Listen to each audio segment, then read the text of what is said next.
have a reputation as carriers of disease, but a newly published U of C study looking at rabies in wild bat populations has proven otherwise. Bats get a pretty bad rap. They get a bad rap for being, well, mice with wings, or highly diseased, or they fly in your hair, or all of these myths. So the ones that people turn in by finding them on the ground, or they've come in contact somehow in a bad way, not just that they live in someone's attic or something, but have come in contact in a bad way, they were probably sick from rabies, and it's probably how they died.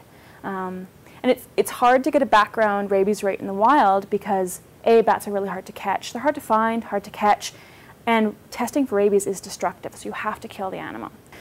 But what we did is we sampled a couple of very elusive species that we found dead under wind turbines in southern Alberta. So we could get a decent sample size of bats that are normally really hard to catch. And we sent those off to the CDC in Atlanta, and they tested them. And those rates from a wild, healthy population that we randomly sampled at turbines, the rabies rate came back really low. So only 1 in 120 some bats we sent actually had rabies.